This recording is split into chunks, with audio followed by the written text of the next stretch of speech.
Hello and welcome to the Reviews Brothers. We are back looking at the A to Z of PS2 Hidden Gems, but you know that already because you're probably awesome and have watched every other letter in the series so far. At least I'm hoping you have. Either way, thank you, I appreciate you being here.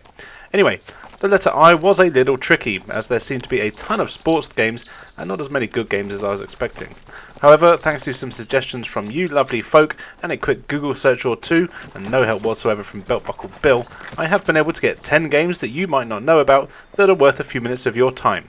So how about I shut up, you press that subscribe button, and we take a look at some games. Here is InuYasha, a cool third-person platform game where you play as a little ninja bloke. At the start of the game, your master is killed and your giant ninja robot mech that all ninjas have is destroyed. You're not going to stand for this, so you use your ninja skills to go around the inside of your mech, getting the parts you need to fix it. So you have to get some exciting mech battles up and running, and that's just the first few stages. After a short and surprisingly good training section, you're put in a hub world, which is basically a graveyard of your mech, and you enter various parts of him where you need to destroy any enemy robots that are causing trouble in there and look for spare parts to fix it up. The levels are a good mix of action and platforming. Your little ninja bloke has a few moves at his disposal. You can double jump, wall run, attack, and even use your sword as a propeller to slow your descent from any high jumps or falls to stop yourself from taking damage or to reach platforms usually out of reach. Enemies come in a few varieties, and for the most part they aren't too hard to deal with. You've got a few combos you can do, and the controls here are really good and responsive. I never had any trouble doing what I needed to, and wall running and getting around the levels is actually loads of fun. There's a few other things in the game that it does to mix up the gameplay. For example, in the levels there are certain bits that are kind of like running tracks, where you have to go as fast as you can down a designated route and use your ninja chain to latch onto things that help you swing around corners. You're always being chased by an electric blast or something in these parts, so if you aren't fast enough you take damage and are sent back to the start. In fact, there's a lot of dangers here that are more about inconveniencing you than killing you. Though you can still die, most of the time enemies have teleporters that will send you back to somewhere else in the level and you'll have to replay some bits, but somehow it never really got annoying. You also spend a lot of time attached to a ball in every level. Well, it's not really a ball, it's usually something to do with part of the robot that you're fixing. This tends to be at the end of levels, and you have to roll through some tricky platforms to escape whatever it is that you're in. These bits are actually pretty fun, and it's a nice little break.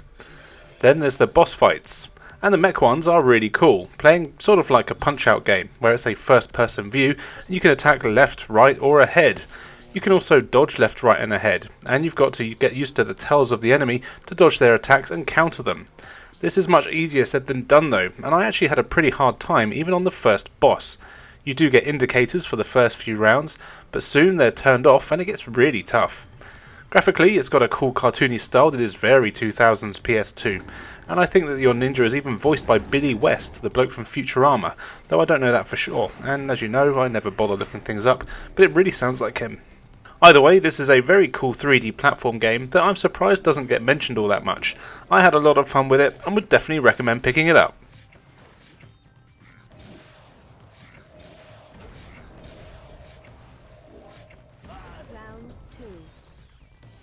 Another 3D platform game that is a lot better than it has any right to be probably is Ice Age 3: Dawn of the Dinosaurs. Based on the movie of the same name, it follows the adventures of Sid the Sloth, Manny the Mammoth and Diego the Saber-toothed Tiger, along with a bunch of other characters as they try to survive a frozen planet. The story here is a very loose interpretation of the movie, and mainly an excuse to get you to do all sorts of the usual 3D platformer things, like collecting an unseemly number of various items, finding things and taking them to other places to use them, and of course, in a trope that I've noticed in quite a few games since doing this series, rolling on a massive ball, in this case a snowball over precarious platforms. I wonder if it's because they were just figuring out physics in games. Throughout the game here you get to play as a few of the different characters, mostly you're Sid the Sloth, but you also get levels as Manny where you are normally doing something for your little baby mammoth, Diego who likes to go hunting and has to chase animals, and even the weasel character Scrap thing or whatever it's called. It's pretty good fun. Some of these levels play more like bonus stages rather than actual fleshed out ones, and most of the time you are playing as Sid the Sloth or even the Simon Pegg character Weasel thing, whatever his name is. What's good is that the game does a decent job of mixing up locales here, so you do get to see a fair bit. You start out in the snow, but again they actually make an effort to make sure each level isn't just a white mess. Then you go into caves and eventually find your way to a lost valley that the snow hasn't reached yet, where you meet dinosaurs as well as being treated to some nice lush jungle levels. There is combat here, and you do have an attack button that you can just mash repeatedly, which does well enough, but you can also find things to throw and later on even make rudimentary weapons. These are fun to use and there's enemies all over the place. The graphics are very well done and look just like the movie. In fact, I really was surprised at the quality of the character models and animations all around here. It's excellent and full of personality.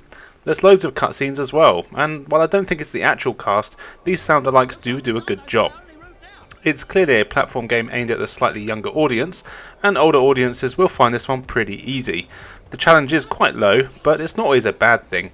You will be doing a lot of fighting, but it's never particularly hard. Sometimes though, the platforming can be a bit janky, with collision detection not being the best, and there were times where I fell through platforms that I really don't think I should have done. You can buy upgrades for your projectiles in the shops in the level here, as well as earning things like concept art and even multiplayer bonus games, which is a nice touch, and it gives you a reason to go around collecting everything you find. Overall, this is a good example of a licensed game. It looks great, has good controls, and a nice variety of gameplay styles to keep you interested. It might be a bit basic for some, but it's definitely one for younger gamers to enjoy. I won't lie, I played for a good few hours and pretty much had fun the whole time.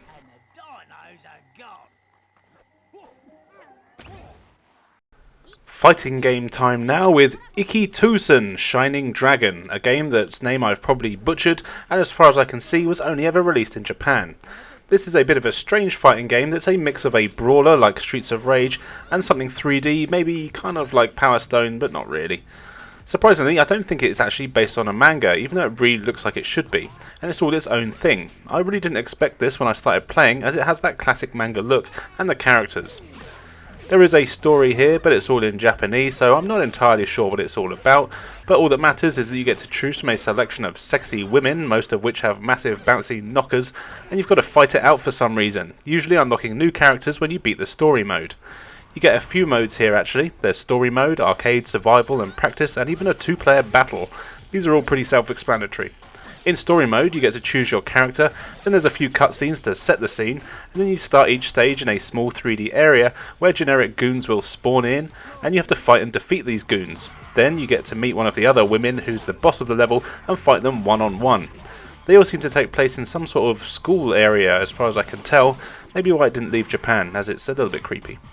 The combat is very simple. You've got a few attack buttons, a weak, medium and strong attack, and a block button. Moving around is done like a normal 3D hack and slash game, with you being able to run in any direction at any time.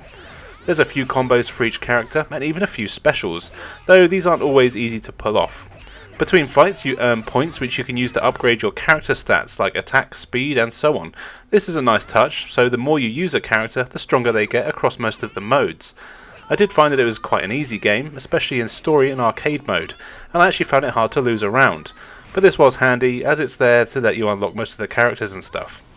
There's also a mission mode, which is really fun. This mode gives each character their own set of challenges. These range from beating enemies in a certain time limit, or maybe you've got to beat 20 guys off at once, phrasing, without taking any damage yourself. Or other times you can have a one-on-one fight, but you only have one attack, or maybe you've got half health, or things like that. This mode was really fun, and I'm a big fan of these sorts of challenges in games. Something that you can just throw a few minutes in, and they do a good job of forcing you to use certain characters and trying new tactics and moves from the main game. It looks decent enough. The character designs are your standard anime women of course, with various proportions and short skirts, and of course loads of jiggle physics. The controls are smooth and responsive, and actually there's a fair bit of replay value here if you want to unlock all the characters and complete the missions. It's not a particularly deep combat system, playing more like a brawler than a 3D fighter, but it's easy to pick up and play, and most importantly, you don't need to understand Japanese to enjoy the game.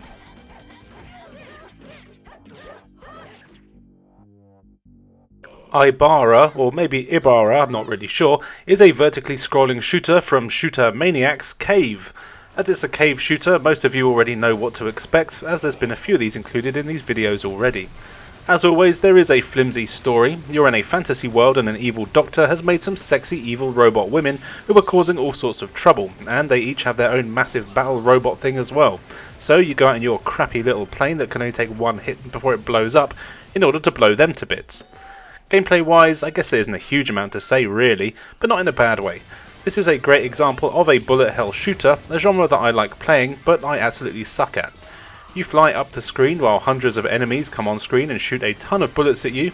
Anything you kill will drop a power up, and collecting those will give you a stronger shot as well as new weapons, like rockets and a wider spread. You also slowly build up a supply of bombs which destroy enemy bullets, as well as doing massive damage to all the enemies and bosses. The problem with the game though is that there's so much going on all the time that it's just much harder to dodge enemy fire, at least it was for me, than in a lot of other games like this. There are literally dozens of enemies, power-ups, bullets, explosions and other effects going on screen at any one time, and it gets stupidly hard to keep track of what the hell is going on. Thankfully they did seem to be aware of this, as you do get unlimited continues, which is a blessing and a curse. It's good because if it didn't, I'd unlikely get past the first level, but also it's bad because it takes away from the challenge, and after a while I found that I didn't bother trying to avoid enemy fire all that much, and instead just brute force my way through the levels. Now to be fair, you can actually change this in the game's options, so I could practice and really test myself, but I'm not going to do that, ever. What also doesn't help is that your ship is pretty damn big, so avoiding anything is pretty damn hard anyway thanks to how wide you are, which reminds me, don't forget to check out the Secret Levels podcast. But even with these gripes, the game is still really addictive. It looks amazing with some really cool 2D sprites and animation, the enemies look excellent and explode even better. Bosses are tough, and if you take too long you actually don't beat them, they just get bored and fly off, but you still get to progress, you just won't have as good a score. So yeah, if you're into shooters you'll probably dig this one. I'm definitely no expert, but I would definitely say that this is one of the higher end of the difficulty scale, so be aware of that, but with the unlimited continues you'll be able to beat it regardless.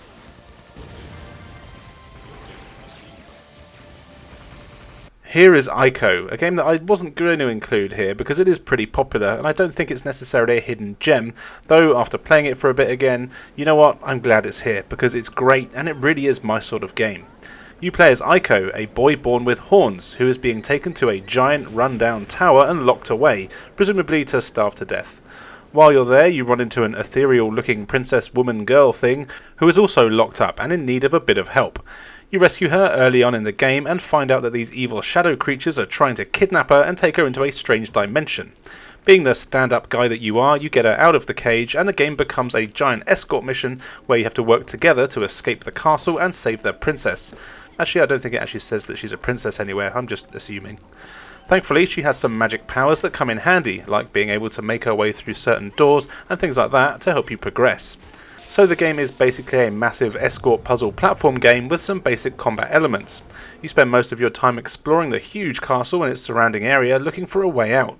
You'll need to tackle plenty of platforming sections involving precarious climbing and jumping parts where one wrong move will send you or your lady companion to your death. Most rooms or areas have some sort of puzzle element to them. It might be something simple like moving a block around or pulling some switches, but sometimes it might just be a case of figuring out where the hell you need to platform to. The game deliberately doesn't give you much in the way of guidance, and this works really well, and it's a game that really makes you feel incredibly rewarded when you figure it out, or you take a risk by jumping off a ledge or something only to find a new path that leads somewhere exciting. There are enemies here, mostly in the form of creepy shadow monsters. These come in a few shapes and sizes. Some look like humans, some are spider-like, some are bird-like, and they all act like you'd expect. They're always after the girl, but they will also attack you. You find weapons in the game and you'll hold on to them until you find a new one to replace it with, mostly sticks. But these work well enough and you just need to hit enemies a few times to kill them, and the combat is not all that complex. But if you are hit, and you can be killed, or you're sometimes stunned for a few seconds. Both are just as dangerous though, as while you're fighting, usually an enemy or two will go after the girl and try to drag her into a portal that they've just opened. If she's taken or you die, it's game over and back to the last save point for you. And save points can be quite far apart, so do be careful, though there were times where you get a few checkpoints. Guiding the girl can be a pain at times. You've got buttons to call her to you or to make her wait somewhere, but she doesn't always seem to listen or respond as quickly as you'd like. Where possible, you can just grab her by the hand and she'll go wherever you are. This is the best way to do it for the most part. You'll also need to help her make long jumps or climb high areas by holding the R1 button, and you'll reach out your arm for her to grab. These bits actually work pretty well. I really like how the game looks. It reminds me a lot of like Scandinavian art styles, which I'm a big fan of. It does look a little blurry and washed out, and the colour palette isn't exactly bright, but the design on everything is really cool. So yeah, if you're into big adventures that really leave everything to you to figure out, then this one would be an essential purchase. And I would say that even if you're not into that sort of thing, this really is a great game, and I think anyone that plays it for a bit will get sucked into how good it is. It's just that not many people have played it, sadly. It's often seen as a spiritual prequel to Shadow of the Colossus with similar art styles and design choices and a very similar world, and so that can't be a bad thing, surely.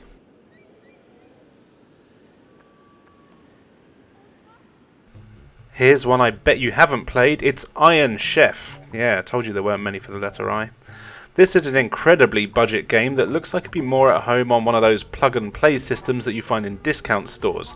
But hey, here we are, and actually this game isn't really bad for what it is.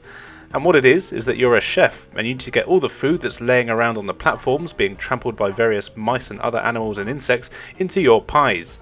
Conveniently, the pies, or actually their baskets now I'm looking back at the footage, are always directly below all the food that you need to put into them. So what you need to do is walk over the food and it will fall down into the next platform below, eventually getting into the basket. Collect all the food in the baskets and you move on to the next level. But if there's another platform between you and the basket, the food will just land on that platform and you'll need to get down to it and drop it down again. It plays kind of like the old Burger Time games if you remember those. So it's sort of a puzzle platform game, as after just a few levels it becomes increasingly more difficult to figure out how to get to the platforms with the food on them. You can only move left or right, and you can climb ladders or shimmy across ropes or chains. You can't jump, which is really annoying, but also part of the gameplay. Levels also have a time limit, and it can be surprisingly tricky to actually work out how to get around some of the levels, and you'll need to plan your route carefully to make the most of the time.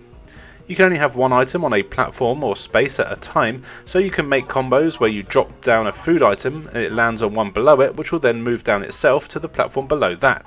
Sometimes you can do cool chains that move loads of food in just one go if you start at the very top. But annoyingly, you don't get any combo bonuses or anything like that. It's just more useful as it saves time in the long run so you don't run out of that. There are enemies on the levels, which are a variety of animals and insects. These kill you instantly if you touch them and you have to start the level over. You do get a frying pan that you can use to stun them, but this only lasts a few seconds, so you've got to keep hitting them and moving at the same time for it really to be of any use. There are also power-ups like speed boosts, extra time, and even things like bread, which makes you turn into a slice of bread and enemies just walk straight past you so you don't take a hit. And you can even get a bomb to kill enemies. These are all single use only though, so don't waste them. The graphics, sound and music are all pretty terrible, using the most basic sprites and generic stock assets and sounds from the look of it, but honestly the gameplay isn't really all that bad. It's not the worst little puzzle platform game that I've played. While it's not exactly the best game out there, it does what it sets out to do pretty well, and though I'm not really going to recommend it to anyone, you might be surprised if you give it a go.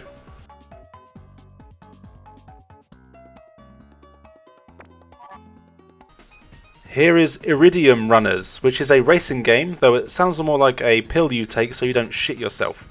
It's got a daft plot where in the future Amazon deliveries are done by Iridium Runners, who just sprint everywhere delivering stuff, so it's decided that they should have a tournament to see which company has the best runners.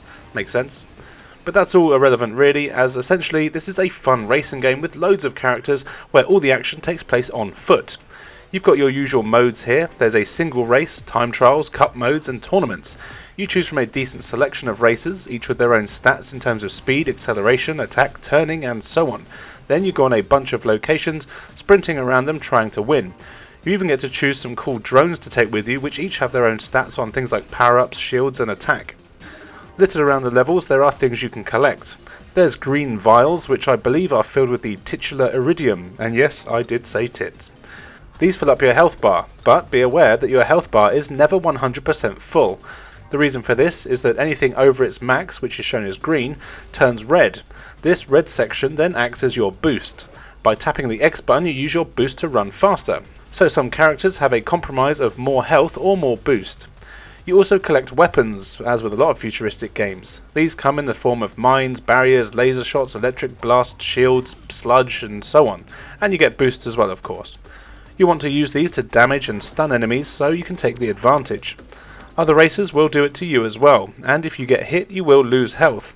You can't actually ever get your health back in a race, and if you run out you have to try again. But remember, you can still refill your health bar, it's just that you'll have more boosts instead of health. It is a dangerous compromise, and I actually really like this mechanic. There are also boost pads on the course that are often laid out in a pattern where it's possible to get loads of boosts in one go. And as well as this, the courses often have hazards or holes that you'll need to avoid. Thankfully, you can jump and will need to at times to avoid things. The courses themselves are all pretty fun to race on. They look decent with your usual future settings of cities, deserts and so on. There's some tight corners, and you can shoulder barge with the L or R buttons, which helps take sharp corners as well as working as an attack. Winning races will unlock artwork and quite a few new characters, and it's a really good way to make you want to keep coming back to play. Couple that with the fact that this is actually just a fun racing game, I had a really good time learning the tracks and trying out new characters. The AI here is fair, it's not too hard to catch up when you're doing badly, but it's also not always easy to win. The later courses definitely get harder and you might have to retry them a few times, but learning to combine braking with shoulder barging for some of the tighter turns is good fun. One gripe is that you do replay some of the levels quite a few times in the cups. They do mix it up slightly by having an elimination race, where anyone below a certain position gets eliminated out of the race, and the only last 3 remaining get any points. This is a nice game mode, but doing the first few cups and replaying about half the same tracks on all of them was a bit of a shame. It does look good though, with a cool cartoony style, and I like the character designs and track designs. Some are a little bit samey, but it's usually the case in games like this. The controls are decent, and overall, like I've said, this is just a fun game, and being on foot does make it stand out from a lot of other games like this. Well worth a look.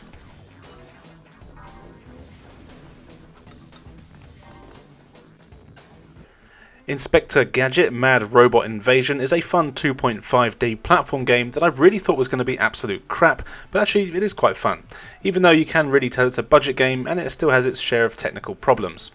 Being an Inspector Gadget game, the story is simple. The evil Claw is being a bastard and he's set a bunch of robots on the loose, so Gadget has to go out to take down the robots and whack Claw's henchmen in the face while he's at it.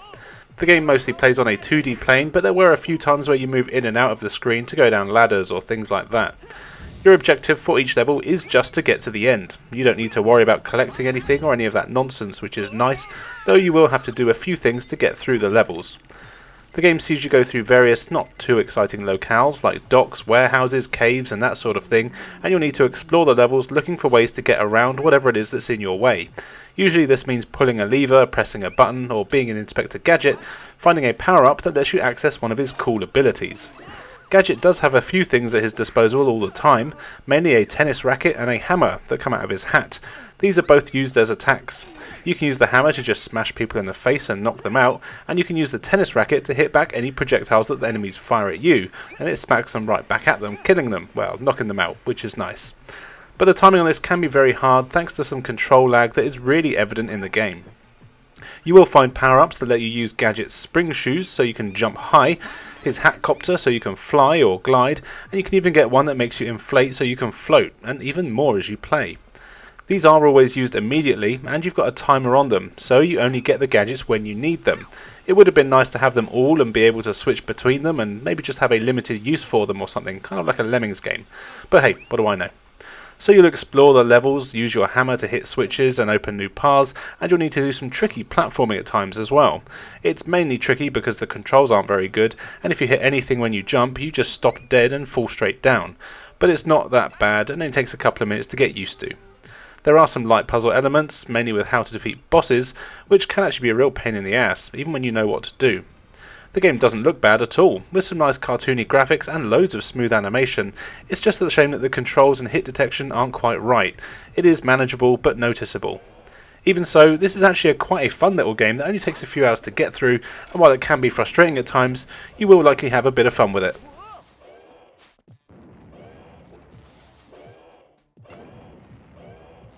This is InuYasha Feudal Combat, a 3D fighting game based on an anime that, as far as I can tell, animal folks have become human folks and have a few scraps. As you'd expect, you've got a fair few game modes here. There's your story mode, where you choose a character and play through their story, usually with a partner character. This is about 5 or 6 stages long, which is about right if you ask me, and you unlock new characters by playing through them. Then you've got the single fights, multiplayer modes, and so on. Each fight takes place in a smallish 3D arena, and you can move around it as much as you like. Fights have up to 4 people in them at any time, and there's sometimes 2 on 2 or other times 2 on 1, which is generally pretty unfair. The actual combat is pretty simple. You've got a weak and strong attack, and yep, doing different combinations does different attacks and combos. What's cool is that a few of them end with some cool tag moves, which always look decent. As you attack, you build up a special bar. This of course lets you unleash some very powerful attacks that are always accompanied by an unskippable cutscene. These generally look pretty cool, but some go on for a bit too long and characters don't have a ton of moves, so seeing the same one repeatedly does get old a bit. But the fights don't last for too long, so it ain't all that bad. If you have a partner in a fight, they tend to do their own thing, and sometimes they are quite useful, but a lot of the time they're on the other side of the stage just not doing a whole lot, sometimes literally just standing there while you're getting beaten up. But it's all simple enough, and you have to get used to using your block button and you'll be fine. You can play in arcade mode, which is similar and just a series of fights where you choose to have one or two characters to play around with. In this mode, or story mode, you get to choose which character you play a lot of the fights with, unless the story really requires you to have a specific one. I like this, as it's good to mix it up who you're playing as. The graphics here are really nice. It's got that cool 3D cartoon style that you'd expect from a game based on an anime. It's kinda cel shaded and looks good enough with some decent characters and animations. There's a fair few stages to fight on as well. These have their own things to look out for, like poison, places to fall off, and even creatures that are just knocking about in a level that will hurt you if you touch them. But other than that, it's a pretty simple 3D fighter that is good fun. The fighting can feel a bit stiff, and it's a shame there aren't more attacks and specials in here. But it's a simple pick up and play game, and I did go back to play through the story mode a few times with different characters. I didn't really pay attention to the story, but I like unlocking all the extras. And if you do too, then you might just want to give this a go.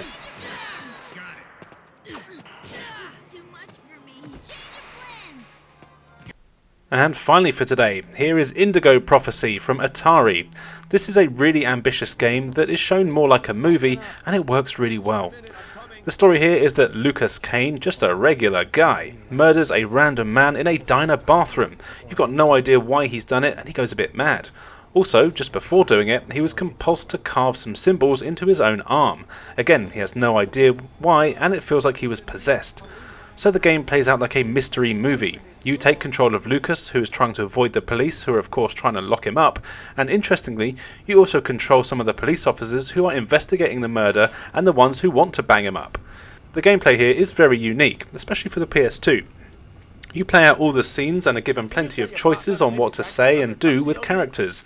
It is sort of linear, but your actions will change parts of the story. Also, there's times where you can fail and have to restart. For example, the scene where you're Lucas and a police officer is at your front door. You've got a limited amount of time to hide and cover up all the things that could tie you with the murder before you let him into your apartment.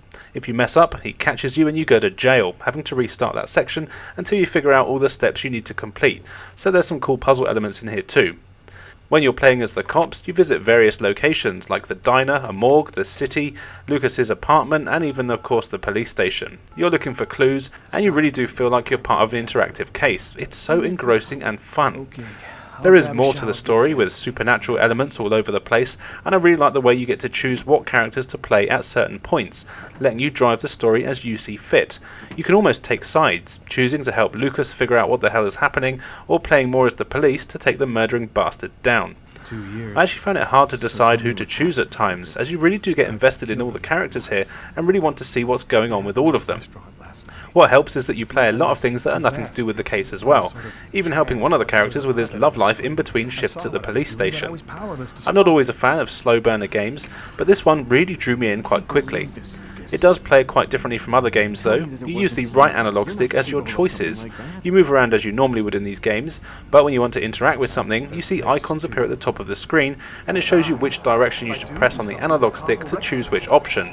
It's a fine way to do things, but a little redundant. You could just do most of it with button presses, but I guess it is a bit more immersive. There were times where I'd accidentally pressed the wrong direction though, when I was in a hurry and the timer was going to run out, and this did mean that I'd run out of time and fail a mission, which was quite annoying, but I guess that's kind of why they did it. You also have to keep an eye on your character's well-being. Depending on your actions and choices, you'll change moods, and you can even become so depressed that your character kills themselves. This is pretty dark. To avoid this, you can do simple things like having a drink or taking a minute to relax in front of the TV or listen to some music. These things will reduce your stress, just like in real life. Graphically, the game is good, especially for a PS2 game that's going for realistic graphics. It is a bit grainy and sometimes the characters can look a bit odd, but for the most part it's all pretty impressive with some excellent animation. Something else that I like here is that the screen often splits into 3 or even 4 sections to show you what else is going on at different places at the same time, giving you a better idea of where people are or where you need to get to. This works really well, and surprisingly didn't give any slowdown or anything. In fact, the game always works at a good pace. And the thing is, I don't really want to say too much more about this one, as for me, half the fun was finding out all the cool stuff you can do, and I got really engrossed in the story. There are some control and camera issues, mainly these two things are connected as well, as when the camera changes view it confuses the controls, so you end up walking in the wrong direction, and there were times where the camera would get stuck behind scenery and I had to kind of guess where I was. But these weren't regular occurrences, and I was so engrossed in what was going on I didn't really care anyway. I have since found out that this game has had a remaster, and depending on the version you get, there's even some sexy scenes for you to enjoy. This version doesn't have any boobs in it, and be aware that sometimes the game is also called Fahrenheit. So yeah, with the remaster being available, and the fact that you can get this on quite a few consoles, as well as PC and Mac, it's one that I would highly recommend getting. And I'd even go as far as to say that it might have even crept into my top 10 PS2 games of all time. I'll play you a game of b-ball for your $100. If you win, I'll give you $200. So there you go, 10 PS2 hidden gems starting with the letter I. Which one is your favourite, and what other games could I have included? Be sure to let me know in the comments below. I genuinely love reading what you have to say, and wouldn't know about a lot of these games if it wasn't for you. That's right, you. But for now, all that's left for me to say is thank you for joining us, and we'll see you next time.